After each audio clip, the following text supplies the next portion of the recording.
This is your ultimate stop for everything sports. The Golden State Media Concepts Sports Podcast. Should I say more? From the NFL, MLB, the NBA to MMA, it's all in here. The Golden State Media Concepts Sports Podcast. Listen now.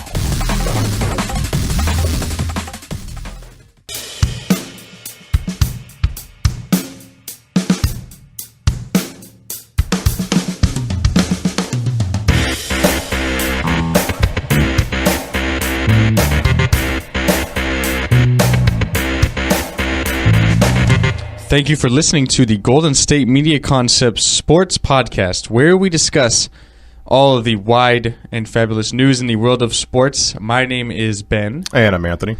Alex is running a little bit late, so he'll be joining us later in the show. He'll miss just about a segment. So it'll be Anthony and I just starting off until Alex gets here. So we're going to be starting off with basically the biggest news in the world of sports within the last 24 hours since we did the show yesterday. And that is Chris Sale. So he's actually changing his Sox colors from the White Sox. He'll be moving to Boston to play for the Red Sox. Chris Sale, the ace left-hander, was traded yesterday to Boston for 4 minor league prospects, 2 top ones for Boston, Yoan Moncada, and a pitching prospect in Michael Kopech. They also acquired Luis Alexander Basabe and Victor Diaz. But Yoan Moncada is their top prospect and honestly one of the top prospects in baseball. So the Red Sox gave up about 4 prospects in order to get Chris Sale. Chris Sale last year, he was 17-10 with 233 strikeouts in about 226 innings pitched. He has 5 straight All-Star selections, and within the last 7 years with the White Sox, he was 74-50 with an ERA of 3 and 1,244 strikeouts in 1,110 innings. So he's obviously a great pitcher. Last year was doing really well until he kind of had his little tantrum where he decided to rip up all these throwback unis that the White Sox had. And it makes a lot of sense for both teams. The White Sox obviously in a rebuilding mode. So you have a piece like Chris Sale, you're obviously going to ship him out and get a lot of top young prospects trying to build for the future. And you look at Boston, although they did give up some players, they're building for right now. They're not really building for the future. You pair him with David Price, who's a former Cy Young Award winner, Rick Porcello, who just won the Cy Young in the American League. So you have 3 top aces in your pitching rotation, a really good offense, although it'll probably take a little bit of a dip in production this year with David Ortiz retiring. But I think it's a great move. I think it's a really good move for Boston and for Chicago as well. Yeah, exactly. You talked about Chicago, how they're kind of rebuilding. Last year they were 78-84, so they weren't exactly in contention for a playoff spot most of the year. So now you take someone like Chris Sale, who is obviously your best player. You take him and you give him up for, you said, all of those prospects that the Red Sox had, because that's what you kind of do. If you have those prospects, either you use them a la like the Royals did, where you can kind of use all this stuff and make them into now professional baseball players and see how that goes, or you take them all and I say, I want one of the best players in baseball. So now you give them over to Chicago. Hopefully it works out for the White Sox. Now with the Red Sox, like you said, 3 basically aces that you have now at the start of the lineup. I understand that Price hasn't been that necessarily for the Red Sox since it got there, but Porcello with the Cy Young this year, and you said the offense will probably take a hit, although Ortiz kind of joked in an Instagram post basically like, hey, maybe I come back because, now your team is loaded, pitching-wise, and they'll be fine offensively because you still got Mookie Betts, you still got Bogarts, you still got the people on the team that'll help them out. It's just Ortiz is kind of that stabilizing, veteran force, someone that allow him to basically stay the course in the middle of the season when, things kind of, those dog days of summer kind of when everything kind of goes stagnant. But now with the Red Sox, they look pretty much like the best team in that division. Last year they won the division 93-69. Baltimore, they barely beat them out. In Toronto, they barely beat them out. But now you got with Toronto the whole thing going on with Jose Bautista or Encarnacion, not knowing if they'll stay with the team or leave. So now with the Red Sox, they look like the best team maybe in all of the American League, depending on if Texas can kind of stay with what they've been doing. And Cleveland obviously made it to the World Series, so their team, even through injuries last year, they can see if they can still be one of the best teams. But this is a great move for Boston and for Chicago. Like you said, it's something that will allow them to, since they're going to probably be bad next year, Now you have all these people who hopefully can progress in the minor leagues, and when they finally come up to the majors, make your team better than what they would have been, even though you have one of the best pitchers in baseball. Now you get a lot for that one guy. And there's one other thing I want to add to this that I think really adds to the trade and what the Red Sox can maybe do the rest of this sort of winter meetings free agency period. Right. And that's Chris Sale's contract. It's very, very favorable. Right. He's only going to be getting paid $12 million this year. They have club options for 2018 and 2019 for $12.5 million and $13.5 million. So he's not getting paid a whole lot of money. We've seen already in this week now of really serious free agency, you see people like possibly Kenley Jansen getting $80 million. Right. Chapman maybe getting $92 million. Bryce Harper wants $400 million from the Nationals. So they're not having to pay Sale a lot of money. You already know the Red Sox, huge market, ton of money. Maybe they can swing one of these guys like Encarnacion or Batista from Toronto to be their DH and replace David Ortiz, because although he did joke about, oh, I might be coming back, like I don't take that serious at all. So they do have maybe some more leverage, like, hey, our team's a lot better. We're not having to pay him a ton of money. We still have money to sign someone. We still could use a bat, a DH, Edwin Encarnacion, Jose Batista, maybe someone else. So they still have a lot of leeway. And honestly, it seemed like Sale was going to Washington for a long time. The Nationals were linked with him. They were in trade talks the whole time. And I feel like they kind of, being the Chicago White Sox, kind of used that to their advantage in this instance, because they could have gone to Dombrowski and the Red Sox and said, hey, we have a deal in place right now for Sale for this. Right. Can you get any bigger? How serious are you? They could use it as leeway. And then they go to Washington and say, okay, we have a deal from Boston. You want to go up, or you want to just call it a day and we'll trade him to Boston? So I feel like they really used that to their advantage. Oh, yeah, 100%. And you talked about the contract for Sale. You look at Porcello. Porcello's making over $20 million next year, and David Price is making $30 million. And now you get him who, even though Porcello won the Cy Young last year, Sale might be the best pitcher of the three of them. So, but yeah, now you talk about what they did with the Nationals, absolutely could have been the thing of just like, they have all the leverage. Like, we have the best player in baseball. Someone's going to want him. It's not like you're just going to keep him. And if you keep him, you can still trade him midway through the season anyways, because it's not like he's been, even with all the stuff he talked about, how he got angry with the throwbacks and started, tearing him up and everything else like that, making a scene that way. Still one of the best pitchers in baseball, and people are definitely going to want him, especially if they would have kept him, midway through the year. Some team would have really wanted him as the kind of CC Sabathia thing we saw a few years back. One of those things of like the pitcher that can put you over the edge and, possibly help you make a playoff run. Yeah, he's their best pitcher, and yet he's going to be paid least out of all three of them by a wide margin. Right. You mentioned over $20 million, $30 million. Right. And then there's one other thing I found really, really interesting in this whole trade. And that's what Brian Cashman, the Yankees general manager, said. So yesterday at the winter meetings, after hearing about the trade, he goes, quote, "Wow, Boston is the Golden State Warriors of baseball now. They've got their Durant and Green and Thompson and Curry." So my takeaways are two things. One, I feel like he's maybe throwing some shade at the Red Sox for pulling off the trade. Sure. Cashman did say that they were in talks up until about Friday, nothing really too serious.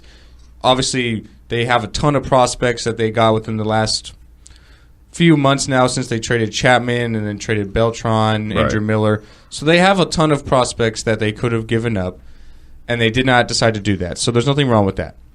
And the Yankees are kind of in that transitional period now where they used to do. This is what I find kind of ironic, especially from Cashman's voice. This is literally what the Yankees have been for the past 15, 20 years. Right. They've been that team that goes out and signs every big-name free agent because they have the most money in baseball. They're that team that goes out and makes all these top trades, like they traded for Chapman last year. Like, I think it's kind of funny that he's saying, oh, wow, they're just the Warriors. They're just like getting a super team and buying all their players. That's literally what you've done for the past 20 years. Right. So he's been the general manager, Cashman has, of the Yankees since 1998, right? So he's won championships there, and also he's the guy that got, just off the top of my head, let's say you got A-Rod, you got Giambi, you got Matsui, which cost a lot of money to go grab from Japan. He got Sabathia, which cost a lot of money. He had, what's the dude's name that was for Pittsburgh or went to Pittsburgh afterwards? They got from Toronto, Burnett. They got all these guys, right? That's what they've been doing. That's what the Yankees kind of motto was ever since basically they got Reggie Jackson in the 70s. That's been their MO, right? The Yankees have been the team that's always been the one that's basically, okay, we got money, yeah, throw it over that way. It'll be fine. That's why people think that might be where, like you talked about Bryce Harper wanting $400 million. The Yankees would be one of the prime suspects to do that because it'd be like, oh, yeah, sure. Like, yeah, they got all those prospects, like you said, for Andrew Miller and Chapman. But that doesn't mean they don't have the money to just be like, yeah, cool. Let's throw $300, $400 million at this guy and see what happens because it's Bryce Harper and he's one of the best players in baseball. And now you talk about the Yankees are kind of in that transitional year. It just seems like kind of one of those things of just like you're mad that you didn't get the guy. Exactly. It's like he's throwing shade at Boston because they're in the same division.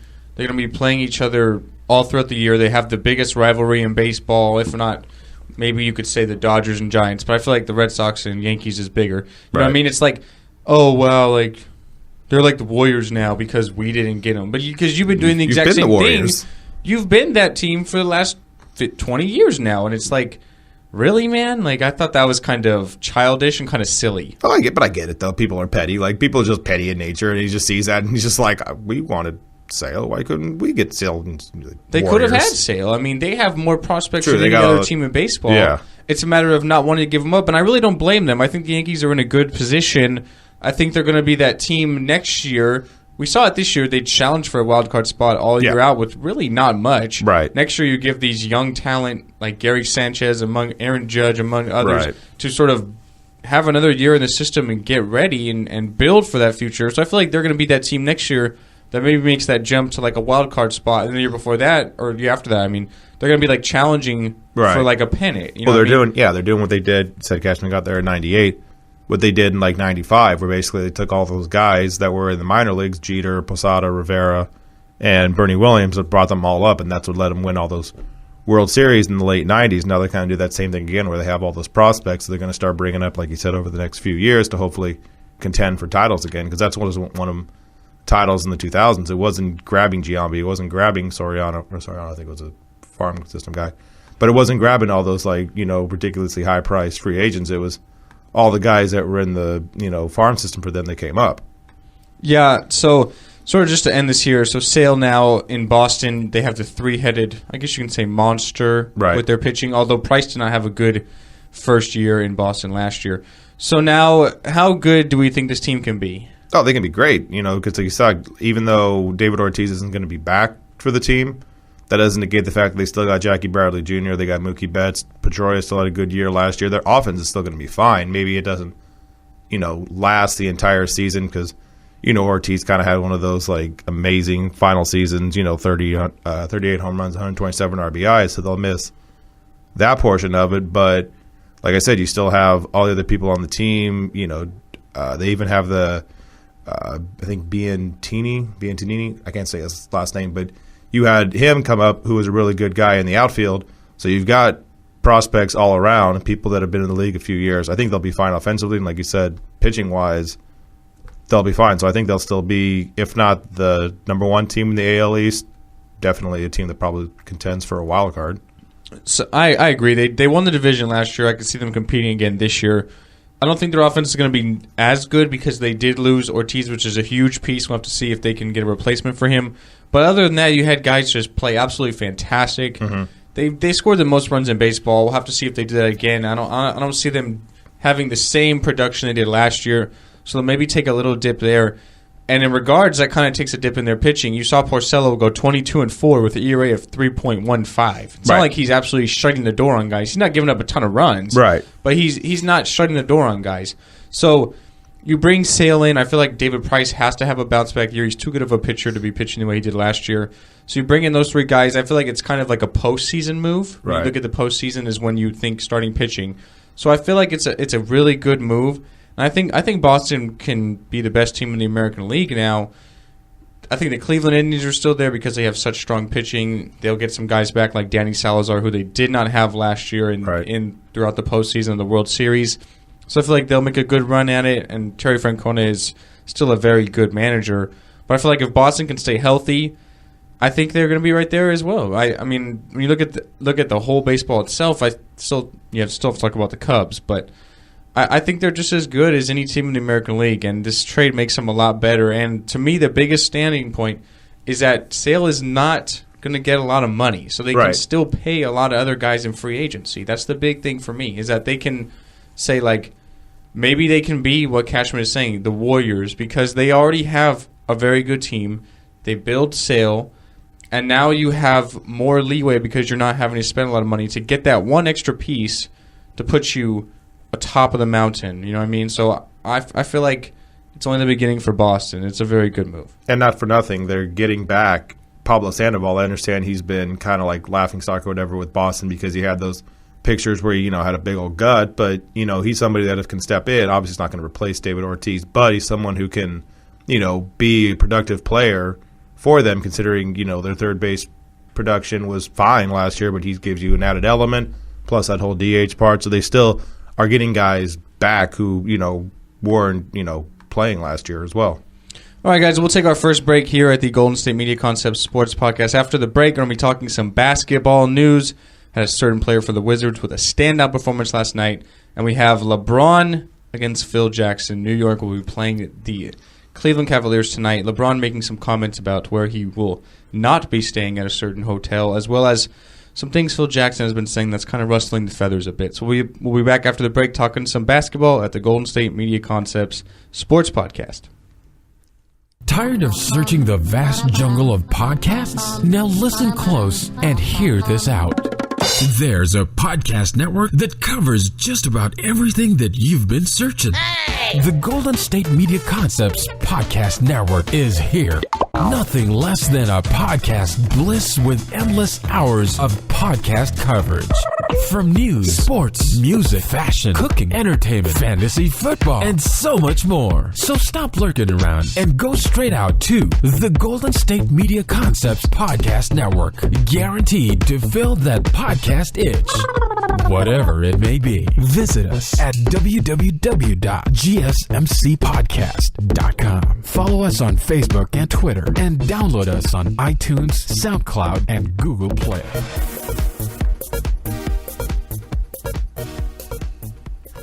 And we are back at the Golden State Media Concepts Sports Podcast, and we will now welcome in my good friend Alex. Alex, you are here. Hey. You are back. Yeah, I am. Hi. Hi, guys. It's nice to see you, my friend. Thanks. All right, so now we're moving into basketball segment, talking some basketball. John Wall last night of the Washington Wizards scores 52 points just one night after Klay Thompson lit it up with 60 in 29 minutes. Guys, want to know an interesting stat about that? Yeah, sure. In those 29 minutes Klay Thompson played where he scored 60 points, he dribbled the ball 11 times. That's pretty good. Not bad. That's literally everything is catch and shoot, catch and shoot. Yeah, that's... He had 11 dribbles the whole entire game. Yeah, I watched a replay of that game, and he basically, it's just every time Curry passed. Curry did a couple of those things, by the way, where he passed Klay the ball and just ran away, with his hands in the air, didn't even wait for the shot to go up, because at some point he was just that's going in. Yeah, he was on fire on Monday. But John Wall, same thing last night, 52 points. He shot 18 of 31. He also added 8 assists, 3 steals. Although it wasn't a loss, 124 to 116 to the Magic. The Wizards 7-13. That's what was it when I forget who it was. It was a few weeks ago. Somebody scored 40 something or 50 something, and they still lost. That happened to Anthony Davis. What was it? Yeah, that happens to Anthony Davis a lot of the time. Was it the first game of the season or second game? He had 50 points, 16 rebounds, 8 blocks. Those are and things then that happen to DeMarcus Cousins. I forget what it is. He leads the league since he's coming to the NBA with those I forget the kind of game, but the kind of game that they have and losing still. I think he did it against the Knicks earlier in the year, actually. It's something like at least 30, 10, and 10 or something. The way he just and then they still lose. By the way, Anthony Davis to start off the year, the first game against Denver, 50 points and 15 rebounds, loss. Next game, 45 points, 17 rebounds, lost. They lost. Yeah, well, the Pelicans are no good. We know that, but it's interesting that we're only a month through the season now. We already have so many really high scoring outputs. We have 52. Klay with 60 the night before. Anthony Davis has gone over 50. I think Lillard went for over 50 once. I mean, We have Russell Westbrook averaging a triple-double. I mean, we've seen some stand-out performances already, and it's only a month into the season. Mm-hmm. It's really a nice thing to see. It's been a good basketball season so far. It really has. Clay's just been one of those kind of like sneaky, really good players on the team because he's the one that got 37 points in a quarter against Sacramento a year or two ago, a few years back. No, it was last. So he can always go off whenever. It's just Steph is the one that gets the most attention because he can make three-pointers falling down.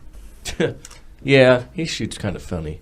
He shoots like that kid that just hangs out with his friends and is a lot smaller than them when they're playing basketball, and he kind of throw it up in the air. That's what he reminds me of. Just backyard ball. Just a backyard baller. Just NBA Street except for the kids don't make it. So and he does. He does. Yeah, he actually does. All right, so one game we have on schedule tonight is the New York Knicks against the Cleveland Cavaliers. The Cavs are in New York. LeBron James making some headlines recently saying he will not be staying at Donald Trump's hotel. Really no surprise there since he was backing Hillary Clinton all throughout the campaign. So not really any surprise there. But we had some kind of a little beef, last month with Phil Jackson and LeBron James and kind of his, Phil calls it a posse, but right. His, organization, his group, Maverick Carter, their business associates, basically been friends all through their life. And now that LeBron is LeBron, Maverick Carter is kind of the leader of his business group, campaign, whatever. So Knicks president Phil Jackson, he said about a month ago, calling them about his posse. Mm-hmm. LeBron and Carter not too really happy about the way he called it that. Felt like it was kind of a little bit of a racial slur. Mm-hmm. And then Jackson said something yesterday that I thought was kind of interesting. So he goes, it's a topic I'm not going to discuss because, one, we are not supposed to discuss other teams' players in this position that I have here. Obviously, Phil Jackson being a president of a team, he's not supposed to talk about other teams' players, so he kind of had a oopsie there. But he also said, I violated one of the tenets of our thing. He said, the word choice itself carries connotation. I don't understand that part of it. So I guess word choice could be something I could regret. But talking about other teams and players, that's out of the box. So to me, it looks like Jackson is not saying, oops, I shouldn't have said that. He's saying, oops, I shouldn't have said that exact word. Yeah, it's like he's not saying, oh, sorry. It's oh, my bad. Like that. It's oh, my bad, LeBron. Yeah. Not like that. It's maybe I should have said your group instead of your posse. Mm-hmm. Because he still feels the same way. It's really, man? And then LeBron obviously said, I have no really business or I don't want to talk about Phil Jackson or talk to him at all. So he's kind of going into the Garden tonight. And we've seen what LeBron's done in the Garden before. Mm-hmm. He's going in there tonight kind of angry. I feel like we're going to see one of those typical LeBron carrying the team angry games where we're seeing at least 30 points and a triple-double. Right. I feel like we have that coming. Yeah, probably. He's one of those players who, like I said, any time can just go off. And he's kind of been, even though his points are basically 24, 9, and 8, he's kind of been off in the distance, not really trying to be that guy. You had Kevin Love earlier in the season go off in the first quarter. You had Kyrie Irving be a really great player off and on this whole year, and he's just kind of been in the background. He hasn't really had a game. He hasn't had a game past 34 points, which was what he just had recently. That's the highest scoring output he's had this year. And, yeah, he can absolutely go for 50 just because he wants to be that guy and then just, look up. If Phil Jackson's even in New York, he's probably in the Bahamas because he doesn't care. Look up in the stands or whatever at Phil Jackson, just kind of, walk away kind of thing, and then we'll make a story out of that. Well, I mean, I think when Phil Jackson's at the games, he doesn't even sit down on the court. No. He's no Larry Bird. Larry Bird's always sitting in, not courtside, but, lower tier right when his teams are playing. I mean, I guess so, but I feel like Jackson has actually done really well with the Knicks. Porzingis is turning out to be a really good draft pick. The trade for Derrick Rose seems to be working out okay. Noah's bad, though. Noah's so bad for them. Yeah, but when you sign Joakim Noah, you know what you're getting. You're getting hustle points. You're getting rebounding and defense. You're not getting him in there to score. Yeah, we have Melo and Porzingis and Rose for that. We've seen a professional basketball player with his caliber pull up with a completely uncontested shot this year and look like somebody kicked him in the back. When the globe. I call him the globe because when he shoots, the ball spins literally sideways. Not backward spin. It literally spins sideways like a globe. So I mean, the Knicks are doing well. 12-9, sitting at 5th in the conference right now. 9-3 at home. The road record not too good, 3-6. But I mean, they're getting better, right? It's better than their. I guess Jackson is. He's 11-time champion coach. So Coach. Right. So now as a president, I mean, he's only a couple of years into it now, but I feel like he's actually doing good things. I mean, he's doing fine. Like the Noah contract, that's fine. That's a bad contract for I think it's like $72 million or something like that. But if that's the only anchor you have on your team, Derrick Rose, like you said, is looking good. Porzingis is really cheap, and he's going to be the star of the team in a couple of years. And you still got Noah, who's top, 15, 10 player right now in the NBA. So, yeah, the team is. They're fine. They're not anything. They're not going to contend for the Eastern Conference Championship. But, they've put together a really, a team that can contend every night, which is at least something they didn't have the last few years. Yeah, tonight should be pretty interesting, though. Yeah, I mean, I feel like with NBA, people make a lot more out of things than they are at times. But I suppose, I mean, if Jackson's even there, I don't think he cares enough. Not about the game. Watch him show up for this one. Not about the game. I mean, I don't think he cares enough about the situation. You know what I mean? I think it's like a kind of situation to him. He said what he said. It doesn't seem like he's sorry about it. Exactly. It's like I think he's more like, oh man, sorry I said that way, not sorry I said that. And I don't think he meant anything bad by it. I think LeBron took posse as a bad way because he said, growing up he gave a lot of his, or when he got famous, he gave a lot of his friends jobs with his company, not out of pity, but because he wanted his friends as part, of his quote unquote empire, So he always thought that was something that he did that was a good thing. And I don't think he meant it in a bad way. When I hear posse, I don't think it is a racist term. I don't think it is a demeaning term. I think it's an old person term. I think an old person term. I think it's a thing that older people nowadays are going to say, as opposed to I don't think LeBron would have called his own group a posse. You know what I mean? That's definitely a phrase from. Not necessarily this decade. If you I get what you're saying, as opposed to saying like a clique or a group, exactly. They're posse. Yeah, and I don't mean that disrespectful to older people or anything. I mean in the sense of that is definitely not a phrase that has come from any decade that we're living in currently. So I get what you're saying. So yeah, I think to him, he's like, oh, I'm sorry he got upset by it. Maybe I shouldn't talk about other players' groups. That's not something I should do in the NBA. But at the end of the day, I don't think he cares. So yeah. I think a lot of times you see in the NBA. I don't know if it's because of the style of players in the NBA. You get the younger kids. You saw last year with D'Angelo Russell. You get these kind of things that pop up that maybe wouldn't happen with guys that are entering leagues when they're already in their mid-20s, spending a lot of time in college or things like that. So I think you can come across things at those times in the NBA, and people just make such a huge deal of it. I don't really care. No. When I heard posse, I was like, it didn't strike me as anything weird. I understand why he's upset. But I think it's more like people are like, oh, he must be upset for this, and he kind of came out and said why he was upset. So, I mean, I guess so. We'll have to wait and see. But we've seen LeBron do some magical things in the Garden already. I think he's going to try and show up tonight just to kind of stick it to Phil and the Knicks. He tries to show up every night. I think he just does very dominant things in the Garden. Right, and I think that's what we're going to be looking forward to tonight, and we'll have to wait and see. I mean. I don't know. We'll have to wait and see. J.R. Smith is out for Cleveland, so that's one less option they have. So although it is a knee injury, it's not looked to be serious, so J.R. Smith should be okay. Maybe he'll have a shirt on and not be talking to Jason Terry anytime soon, but we'll have to wait and see. But we'll take our last break, and then after the break, we'll talk about some quick football news in college and in the NFL here at the Golden State Media Concepts Sports Podcast.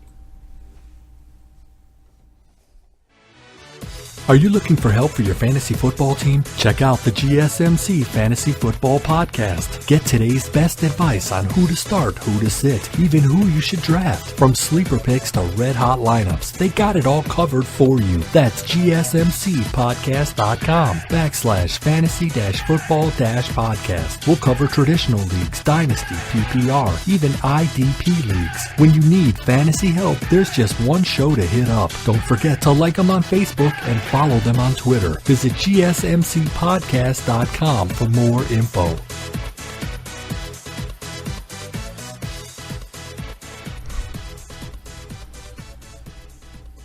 And welcome back to the Golden State Media Concepts Sports Podcast. And it's time to talk some football news regarding the NFC, the AFC, and some college football. Ben, where would you like to start?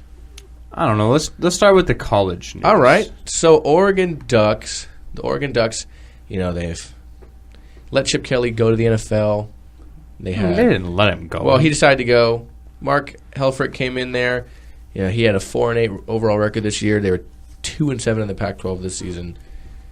Well, they decided it'd be best not to, at least in my opinion, I thought they should throw everything they had at Chip Kelly, but they decided to go with University of South Florida's Willie Taggart to be named their new head football coach. Taggart and Mississippi State Dan Mullen were the finalists for the job, apparently.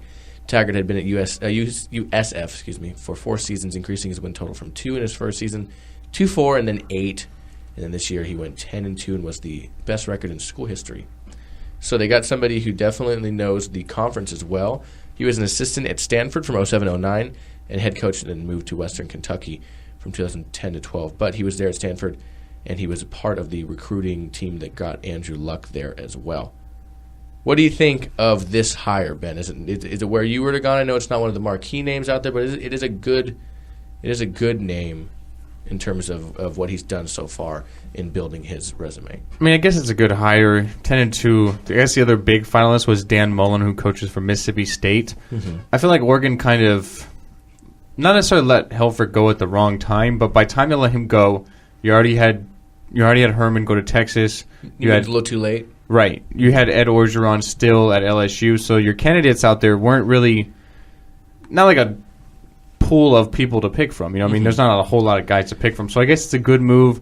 Similar styles of offense. He knows the Pac-12 already, so to an extent, yeah. I guess it's an okay move. We'll have to wait and see how it goes. But for me, I mean, they miss Chip Kelly so bad, and I feel like Oregon have definitely taken a turn down the loop, because look at Oregon 5-6 years ago. Yeah, exactly. Yeah. They were the sexy pick to go everywhere, and they were flashy. They had the fancy uniforms, the different helmets every time, the new facilities, the high-powered offense.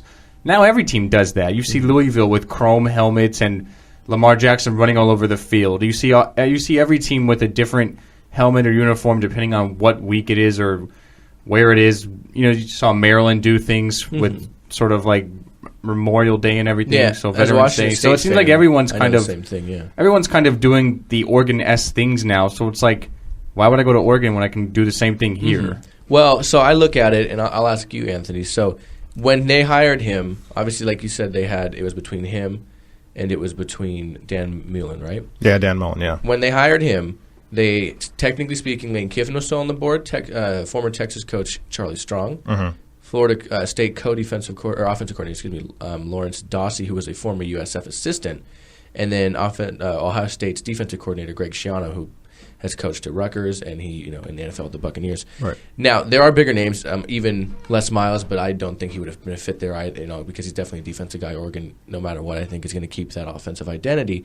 You have all of these guys, maybe not Lane Kiffin because, the whole USC debacle within the conference, things of those nature. Mm-hmm. But do you think this was the better choice in terms of all of the available candidates? Probably amongst all the available candidates, I mean, the best thing they could have probably done is just went over to Kelly and been like, all right, how much do you want? I don't care. Here's a check. You write the numbers you want to write.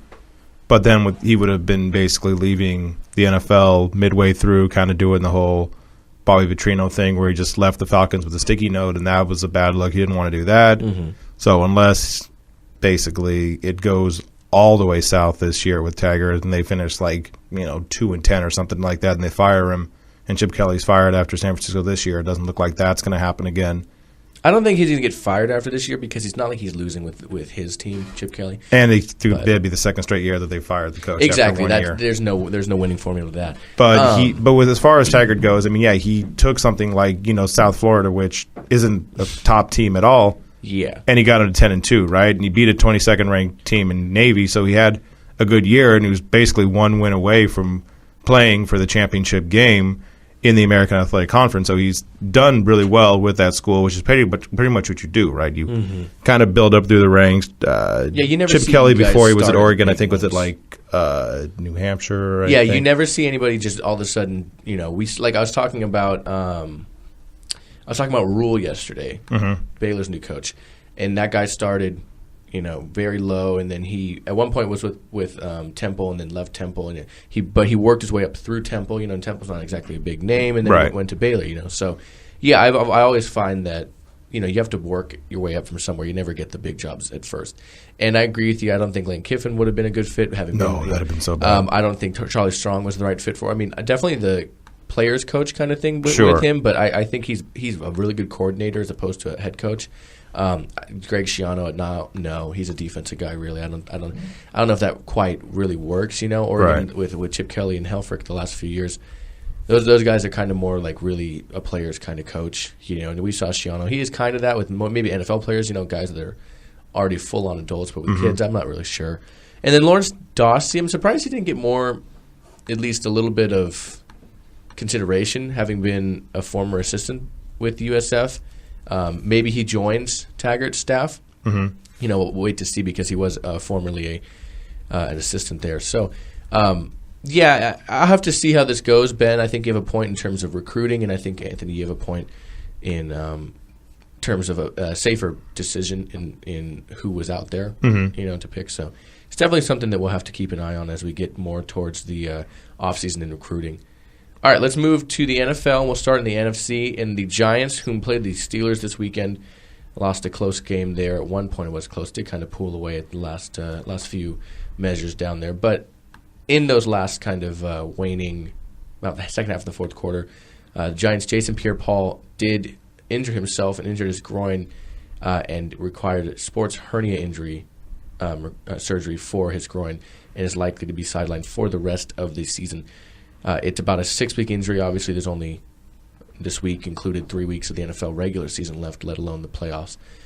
So unless they went deep into the playoffs, I think at least the championship, the conference championship round, they would not be having Pierre-Paul, which is kind of a big blow for a team that is in the running still, still in the hunt, very much still there in the NFC playoff picture.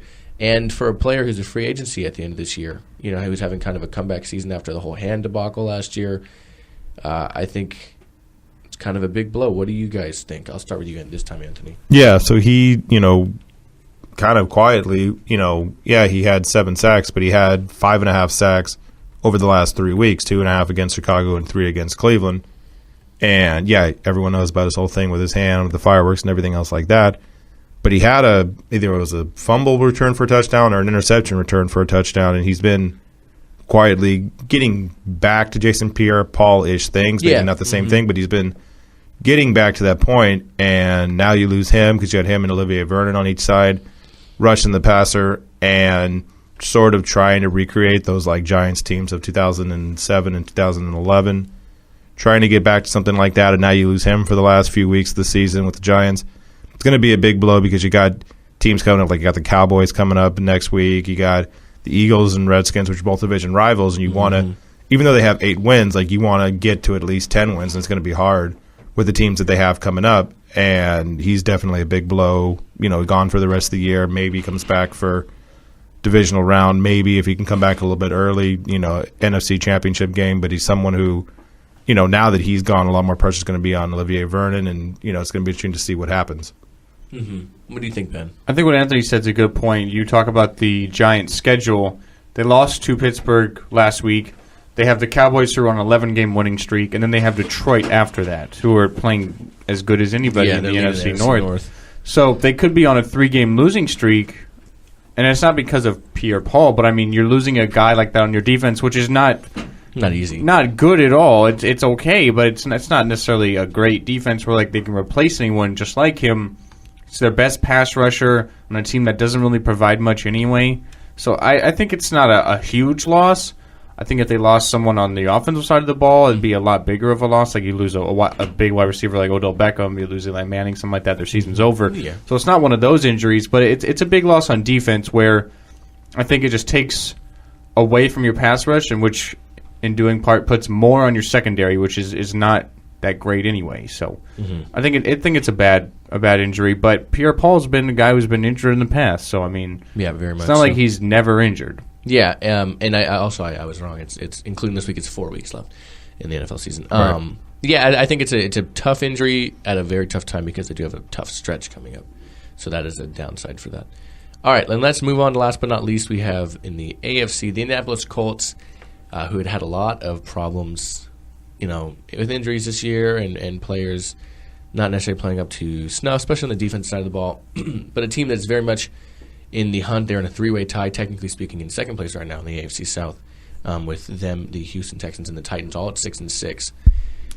Well, they lose their middle linebacker for the rest of the season, as a matter of fact. Doquel Jackson is now going to be suspended for the final 4 games of the year for violating the NFL's policy on performance-enhancing substance, because I was reading the next word, suspension. So substance.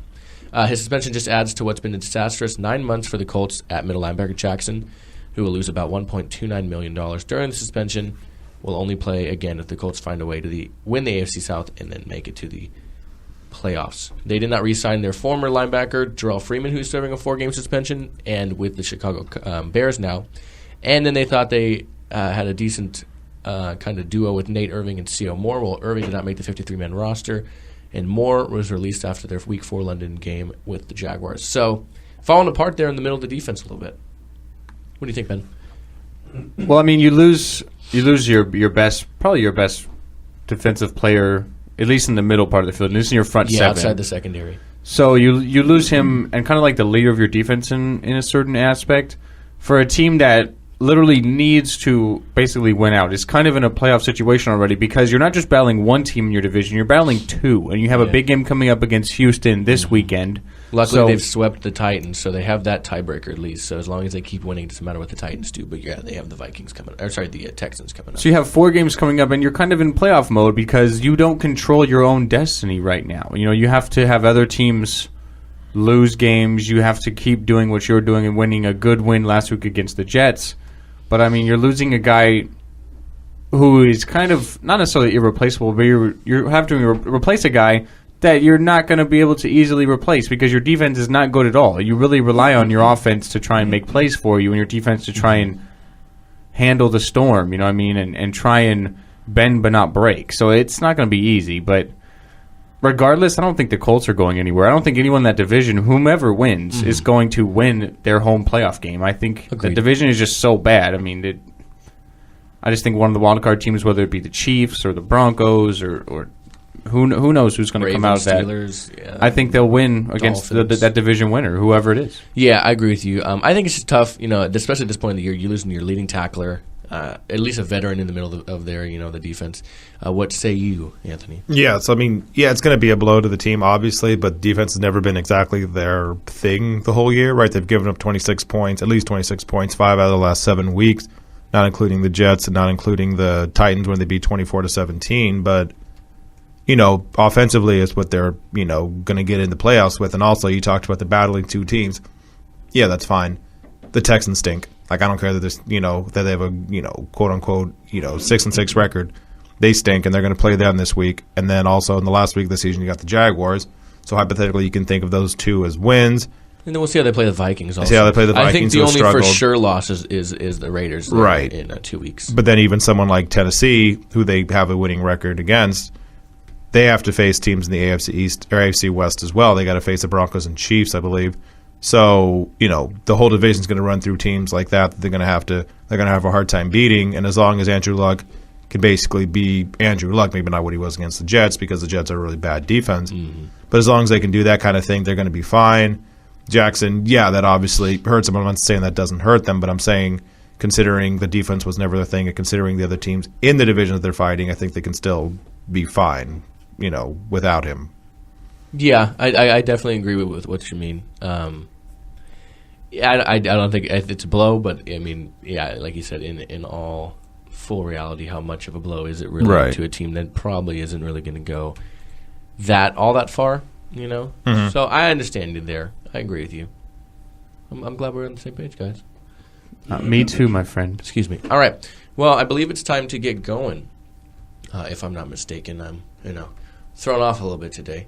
But one thing I do want to mention before we get going on the sources, coming out of the winter meetings right now, is apparently the Cubs are nearing a trade to acquire closer Wade Davis from the Royals. So keep an eye on that, and if there's anything to report further tomorrow, Anthony and I will be sure to do so. Anyways, it's time to get going. As always, I'd like to thank you guys so much for listening to the Golden State Media Concept Sports Podcast. You are here, Anthony, so I can't sign off for you. But anyways, I am Alex. My name is Ben. And I'm Anthony. And him and I will join you again tomorrow for a preview of Thursday Night Football and anything that comes up in the world of baseball as the winter meetings are in full effect, and anything and everything else that happens in the world of sports. Thank you so much for listening. And we will see you guys next time, and enjoy your sports.